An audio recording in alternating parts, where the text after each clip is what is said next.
Bonjour à tous les passionnés de football, bienvenue sur Juste un fan de foot. Aujourd'hui, on revient sur un match totalement fou entre le PSG et Manchester City en Ligue des Champions. Une soirée où le PSG a montré un caractère incroyable pour renverser la vapeur et s'imposer 4-2. À travers cette vidéo, on décortique les performances des joueurs et les moments clés de cette rencontre épique. Alors, restez bien avec nous jusqu'à la fin, et n'oubliez pas de vous abonner à la chaîne, d'aimer cette vidéo et de partager vos impressions en commentaire. C'est parti. Le contexte du match. Ce match était bien plus qu'un simple choc de Ligue des Champions. Le PSG et Manchester City jouaient leur avenir européen, avec pour objectif une place de barragiste. Les enjeux étaient énormes et la pression à son comble. Au Parc des Princes, les Parisiens ont montré leur envie d'attaquer dès les premières minutes avec des tentatives de Doué et Neves. Mais c'était loin d'être une partie de plaisir, avec un Manchester City dangereux à chaque offensive, notamment grâce à De Bruyne et Haaland. Le match en détail. La première mi-temps a vu les deux équipes se neutraliser malgré plusieurs occasions. Le PSG pensait ouvrir le score grâce à Hakimi, mais un hors-jeu de Nuno Mendes est venu briser cet espoir. Luis Enrique et Pep Guardiola ont effectué des changements dès la pause, et la deuxième mi-temps a été totalement débridée. Manchester City a frappé fort avec 2 buts rapides de Grealish et Haaland.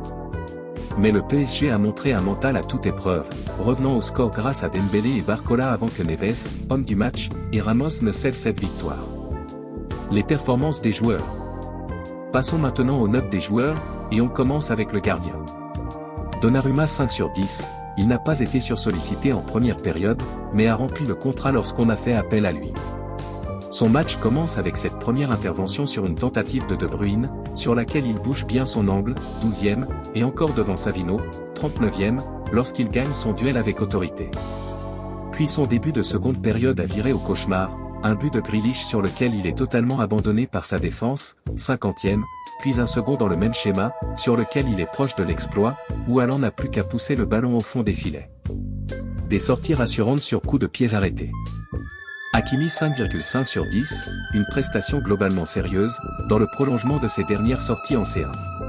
Animateur numéro 1 dans son couloir, il a été l'auteur d'une belle ouverture pour Doué d'entrée de match, et aurait même pu ouvrir le score si Mendes n'avait pas été trop impatient, 45e. Il s'est fendu de quelques accélérations de dragster qui ont parfois pu donner le tournis à Gvardiol et Ruben Diaz, d'ailleurs avertis en première période. Défensivement, on l'a en revanche senti sur les rotules sur certains duels avec Savino. Il a profité des espaces béants pour arpenter son couloir en seconde période et alimenter ses attaquants. Il est impliqué sur le dernier but parisien en gagnant son duel contre Gvardiol. Marquinhos 6 sur 10, un menu copieux l'attendait avec Haaland en face, mais en première période, le Norvégien n'a jamais vraiment été dans une situation de marquer, à peine a-t-il été dans celle de frapper.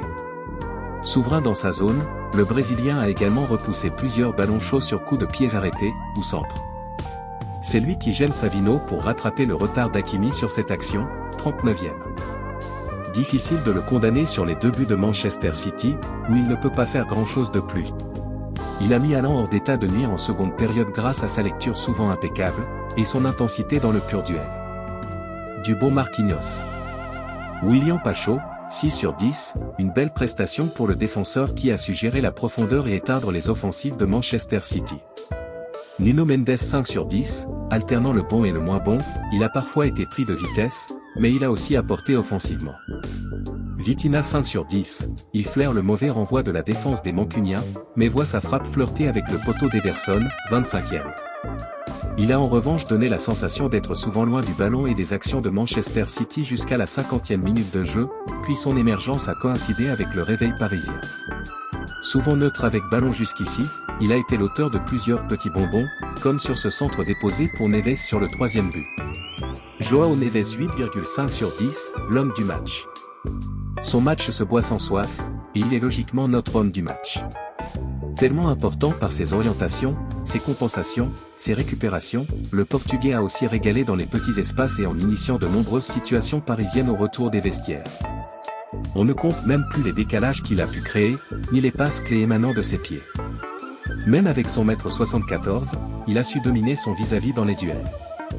Son temps d'avance lui permet même de donner l'avantage à son équipe sur le 3e but parisien. Seule ombre au tableau, sa déviation malchanceuse sur le but d'Haaland. Ce soir, il a posé ses fondations sur la pelouse du Parc des Princes. Doué 6 sur 10, prometteur avec sa générosité et ses prises de risque. Sa frappe sur la barre a permis à Barcola d'égaliser. Barcola 7 sur 10, chacune de ses nouvelles sorties en C1 semblait agrandir le doute et rétrécir le but jusqu'ici, mais ça y est, Barcola a retrouvé le chemin des filets, et la confiance. Sa première période a été frustrante, tant il n'a pas su profiter des espaces qui s'offraient à lui, mais il a su rectifier le tir au retour des vestiaires en mystifiant Nunes sur le premier but parisien. Il le dévore sur le côté avant de servir Dembélé parfaitement en retrait pour sonner la révolte, 56e. 5 minutes plus tard, il se mue 7 fois en buteur lorsqu'il flaire le renvoi du ballon dans ses pieds. Des différences, de la personnalité, et du bon Barcola. Remplacé par Lucas Hernandez, 81e. Dembélé 7,5 sur 10, buteur sur l'un de ses premiers ballons après une différence de Barcola. On a senti les défenseurs adverses sur les talons lorsqu'ils s'embarquaient dans des exploits en solitaire, et Bernardo Silva en a d'ailleurs fait les frais sur ce petit pont léché, suivi d'une frappe sur la barre. Ces changements de rythme et ces feintes de corps ont causé du déséquilibre. Ce but est le 500e en Coupe d'Europe pour le PSG. Ruiz, 5, un match correct, mais qui nous laisse encore une fois sur notre faim. Avec ballon, il a trop manqué d'influence, incapable de sortir de la densité citizen. Il n'est pas loin d'ouvrir sur une reprise de volée à bout portant sauvé par Gvardiol 29e, mais il aurait parfois pu apporter davantage de verticalité. Remplacé par Zaïre Emery, 61e, auteur d'une très belle entrée. Des projections, du rythme, de l'intensité, et de la personnalité. Une entrée d'envergure. Si vous aimez ce type d'analyse détaillée, pensez à aimer cette vidéo et à vous abonner à Juste un fan de foot. Activez aussi la cloche pour ne rien manquer des prochaines vidéos sur les chocs européens. Le tournant du match. Le coaching gagnant de Luis Enrique, avec les entrées de Dembélé et Zaïre Emery, a été décisif. L'impact offensif de Dembélé et la précision de Neves ont fait basculer la rencontre. Le PSG a montré une résilience remarquable pour renverser une situation très mal engagée. La déclaration forte de Guardiola. Paris a été meilleur. Avec leurs faux neufs, c'était difficile de les prendre. Le PSG est exceptionnel, a-t-il lancé au micro de Canal+. Pour finir, ce succès époustouflant relance totalement la campagne européenne du PSG. Les Parisiens peuvent aborder leur prochain match face à Stuttgart avec confiance, sachant qu'il faudra un résultat positif. Alors, dites-nous en commentaire, quelle a été votre action préférée du match? Et surtout, n'oubliez pas de vous abonner à la chaîne Juste un fan de foot, d'aimer cette vidéo et de la partager avec vos amis. Merci de nous avoir suivis, et à très vite pour de nouvelles analyses passionnantes.